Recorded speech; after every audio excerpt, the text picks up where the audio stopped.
চরকিতে মুক্তি পেল মিম অভিনীত সিনেমা লাইফলাইন। হয়ে গেল বনলতা সেন সিনেমার বিশেষ প্রদর্শনী। নোরা ফাতেহির সঙ্গে নতুন গানে আবারও সঞ্জয়। এবার মধ্যপ্রাচ্যের সিনেমায় এআর রহমান। পর্দা নামল সাংহাই ফিল্ম ফেস্টিভ্যালের। নতুন লুকে চমকে দিলেন টম ক্রুজ। স্টারডম শুধু আলো নয়, এটা হলো প্রতিদিন নতুন করে নিজেকে প্রমাণ করার গল্প। উক্তিটি টেলর সুইফটের। সত্যি তো, আলো ঝলমলে এই দুনিয়ার পিছনে লুকিয়ে থাকে অগণিত গল্প, সাফল্য, ব্যর্থতা, বিতর্ক আর অবিশ্বাস্য উত্থান পতন, যেখানে প্রতিটি হাসির পেছনে থাকে সংগ্রাম আর প্রতিটি তারার পেছনে থাকে অজানা এক যুদ্ধ। সপ্তাহ ঘুরে ঠিক সময়ে আমি রুমানা হাজির হয়ে যাই বিনোদন দুনিয়ার নানা খবর নিয়ে। আজকেও তার ব্যতিক্রম হচ্ছে না। শুধু খবর নয়, নিয়ে এসেছি আলো ঝলমলে তারকাদের গল্প, সিনেমার পেছনে অজানা অধ্যায় আর গ্ল্যামারের রঙিন ঝলক নিয়ে। তাহলে আর দেরি কেন? Let's start. Welcome to showbiz world. শুরুতেই জানিয়ে দেব চলতি সপ্তাহে আলোচিত 5 ঘটনা। চরকিতে মুক্তি পেল মিম অভিনীত সিনেমা লাইফলাইন। হয়ে গেল বনলতা সেন সিনেমার বিশেষ প্রদর্শনী। নোরা ফাতেহির সঙ্গে নতুন গানে আবারও সঞ্জয়।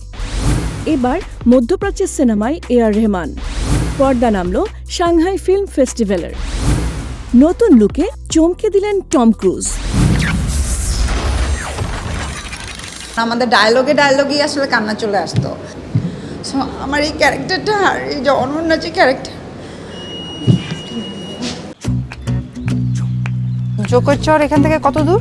জোকের চর যাবা তুমি এখানে আইলে কেন? কিন্তু গুগল ম্যাপ তো এই দিকেই দেখালো। গুগল ম্যাপ সেইটি আবার কেনা? আমার ওনাকে আজকের মধ্যেই প্রয়োজন। আপনি বুঝতেছেন না কেন? আমি একা একটা মেয়ে এখানে এসে ওনাকে কেন খুঁজতেছি? বিপদে না পড়লে কি এই কাজটা করতাম? রহস্য, আবেগ আর ভালোবাসার গল্প নিয়ে নির্মিত হয়েছে চরকি অরিজিনাল চলচ্চিত্র লাইফলাইন। ছবিতে বিদ্যা সিনহা মিম অভিনয় করেছেন অনন্যা চরিত্রে। গল্পের কেন্দ্রে রয়েছেন এক শহরের তরুণী, যিনি ভালোবাসার টানে পাড়ি জমান এক প্রত্যন্ত গ্রামে। কিন্তু সেই যাত্রা ধীরে ধীরে মোড় নেয় এক অপ্রত্যাশিত পরিণতির দিকে। প্রায় 1 ঘন্টা 40 মিনিট দৈর্ঘ্যের এই সামাজিক নাট্যধর্মী সিনেমাটি এবার চরকির দর্শকদের জন্য উন্মুক্ত হয়েছে। এইটার যে গল্পটা, এটা আসলে আমাদেরই গল্প, এটা আমাদের পরিবারেরই গল্প। তো যখন আসলে ভাইয়া আমার কাছে গল্পটা নিয়ে আসে, সো গল্পটা শুনেই আমি বলে দিয়েছিলাম যে আমি কাজটা করব। এবং তারপর তো আমাদের জার্নি শুরু হলো। এবং জার্নিতে গিয়ে আমাদের এই ছবির একটা ইস্যু হচ্ছে যে এত ভালো ভালো কোয়ার্টিস্ট ছিল যে অ্যাক্টিং করছে এটা কখনোই মনে হয় নাই। আর গল্পের বিষয়ে যদি বলি, আমি এমনিতেও এখানেও যেই জিনিসটা দেখানো হয়েছে, আমি আমার পার্সোনাল লাইফেও সেম জিনিস। আমি আমার মা বাবার সাথে খুব বেশি কানেক্টেড। অ্যান্ড তাদের এখন তো স্বাভাবিক সবারই বয়স হয়, এখন এমন একটা অবস্থা যে আমারও সেম জার্নিতেই আমাকে থাকতে হয়। এই মা অসুস্থ হচ্ছে, না হলে বাবা অসুস্থ হচ্ছে। সো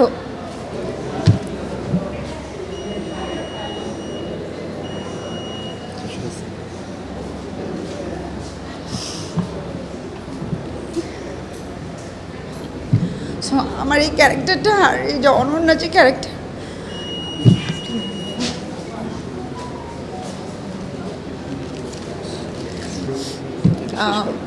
সো আসলে আমাদের প্রত্যেকের মধ্যেই এই ফিলগুলো আই থিঙ্ক থাকে। আমরা প্রত্যেকেই এই জার্নিগুলোর মধ্যে দিয়ে যাই। আর এই ছবিতে আমার আসলে আলাদা করে ক্যারেক্টারে ঢুকতে হয়নি। মনে হয়েছে যে এটা আসলে আমাদের সবার মধ্যে এই বিষয়গুলো সবার মধ্যেই থাকে। নির্মাতার ভাষ্য, লাইফলাইন শুধু একটি প্রেমের গল্প নয়, বরং ভালোবাসার জন্য একজন মানুষ কত দূরে যেতে পারে, কি ঝুঁকি নিতে পারে, সেই প্রশ্নের উত্তর খুঁজে ফেরে সিনেমাটি। কারণ এই ছবিটা শুধুমাত্র বিনোদনের জন্যই আমরা বানাইনি। এই ছবির মধ্যে একটা গুরুত্বপূর্ণ সামাজিক মেসেজ আছে। এটা একটা ইমোশনের গল্প, এটা একটা সম্পর্কের গল্প। এমপ্যাথি বলে একটি শব্দ আছে ইংরেজিতে, যে তোমাকে যদি আমি বুঝি তবেই ভেতরে ঢুকতে হবে, না হলে বোঝা যাবে না। সো এমপ্যাথেটিক্যালি পুরো ব্যাপারটিকে দেখতে হবে। এবং যারা কাজ করেছেন তারা একদম আন্তরিকতার সাথে করেছেন। সেই অন্তরের যে ব্যাপারটি ছিল সেটা স্ক্রিনে বোঝা যাবে। ওটিটি প্ল্যাটফর্মে ভিন্নধর্মী গল্পে নিয়মিত কাজ করে আসছেন বিদ্যাসিনা মিম। সেই ধারাবাহিকতায় লাইফলাইন দর্শকদের জন্য নিয়ে এসেছে নতুন এক অভিজ্ঞতার প্রতিশ্রুতি। চরিত্রের জিনিসটা টোটালি ডিফারেন্ট। এখানে মেয়েটা অনেক ম্যাচুয়ার, একটা পরিপক্ক একটা মেয়ে, আর ওখানে ছিল একদমই ইনোসেন্ট অথবা খুব কম বোঝে এই টাইপের একটা মেয়ে। সো দুই রকম জার্নি ছিল মেয়ের। আপনার মনে হয় মন মেজাজ খারাপ, তাই না? আপনি না কইলেন খোঁজে আসছেন, তা হ্যাঁ কি হারাই গেছে যে তার খোঁজে আসছেন? বাইক রাইড করে পারফর্ম করা ইটস রিয়েলি ডিফিকাল্ট। তার উপরে বাংলাদেশের একজন সুপারস্টার আমার সাথে থাকবেন, তার যদি কোনো ক্ষয়ক্ষতি হয়ে যায় বাইক অ্যাক্সিডেন্টে, তো এই দায়ভার মানে এটা আমাকে আজীবন পস্তাইতে হবে আর কি। এখানে আসলে ডিরেক্টর, প্রডিউসার বা এর সাথে জড়িত যারা, তারা যেভাবে চাইবে সেভাবে হয়। আর আমি যেহেতু একটু হাস্যরসাত্মক নাটকের সাথে রিলেটেড ছিল, বিউর কারণে হয়তো বা সেখানেই তার ওটিটিতে এটাই আমার প্রথম, এবং ডিরেক্টর এখানেই দাঁড়ানো, সে আমাকে এমনভাবে বলছে যে এই ক্যারেক্টারের জন্য আমি প্রথম আপনাকেই ভাবছি এবং আপনি এটা করবেন। রহস্য আর আবেগে ভরপুর লাইফলাইন এখন দেখা যাচ্ছে চরকিতে। নতুন এই সিনেমা দর্শকদের কতটা মুগ্ধ করতে পারে সেটি এখন দেখার অপেক্ষা। সব জায়গা থেকে খুব ভালো ভালো রেসপন্স পাচ্ছি এই। আর আমি সবাইকে বলবো যে আপনাদের মাধ্যমে আপনারা এমনভাবে নিউজ করেন যেন সবাই কাজটা দেখে, কারণ আমি এতটুকু শিওর কাজটা যেই দেখবে না কেন তারই ভালো লাগবে।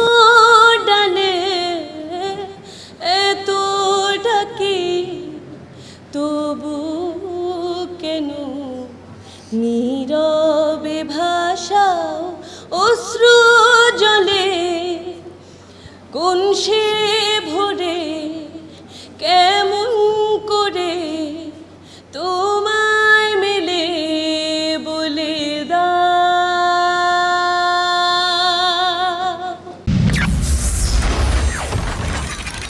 অডিয়েন্স যে আমাকে মেনে নিয়েছে, এই মন্তব্যটাকে আমি আমার আশীর্বাদ হিসেবে নিই আর কি। এরকম মানের চলচ্চিত্র হতে পারে এই ধারণার বাইরে। আমার কাছে মনে হচ্ছে যে একেবারেই যথাযথ। আমার তো হৃদয় ছুঁয়ে গেছে, আপনাদের হৃদয় ছুঁয়ে যাবে। এই পৃথিবী একবার পায় তারে, পায় না কো আর। দীর্ঘ প্রতীক্ষার পর দর্শকদের সামনে এলো চলচ্চিত্র বনলতা সেন। গেল ঈদুল আজহায় মুক্তি পেয়েছিল সিনেমাটি, আর গত সপ্তাহে হয়ে গেল বিশেষ প্রদর্শনী। এতে উপস্থিত ছিলেন চলচ্চিত্রের অভিনয়। বাংলাদেশে যে এরকম মানের চলচ্চিত্র হতে পারে এই ধারণার বাইরে। এই ছবিটির প্রত্যেকটি চরিত্র, নারী চরিত্র থেকে শুরু করে জীবনানন্দ দাস এবং অন্যান্য যে ঐতিহাসিক চরিত্রগুলো আছে, সবগুলোই আমার কাছে মনে হচ্ছে যে একেবারেই যথাযথ। শক্তিশালী দিকটা হচ্ছে স্ক্রিপ্ট, চিত্রনাট্য এবং সংলাপ, এবং প্রতিটি চরিত্র মানে একদম একটা ইলিউশনের মতো। সবাই বনলতা সেন দেখুন, আমার তো হৃদয় ছুঁয়ে গেছে, আপনাদের হৃদয় ছুঁয়ে যাবে। অভিনয় শিল্পীরাও জানান, ভিন্নধর্মী এই গল্পে কাজ করা তাদের জন্য একটি বিশেষ অভিজ্ঞতা। অনেকেই যে এই মন্তব্যটা করছে যে জীবন্ত জীবনানন্দকে দেখলাম, এটা আমার জন্য অনেক বড় প্রাপ্তি, এবং এটা এই মন্তব্যটাকে আমি আমার আশীর্বাদ হিসেবে নিই আর কি।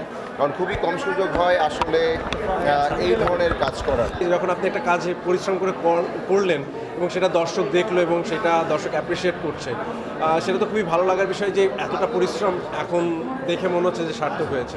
যখন আমি শুনছিলাম যে আমার পাশে বসে বসে আমার মা বাবা দুজন কবিতার সাথে সাথে আবৃত্তি করছে, তখনই আমি বুঝেছি যে আসলে এই সিনেমাটা কতটা কানেক্ট করছে অডিয়েন্সের সাথে।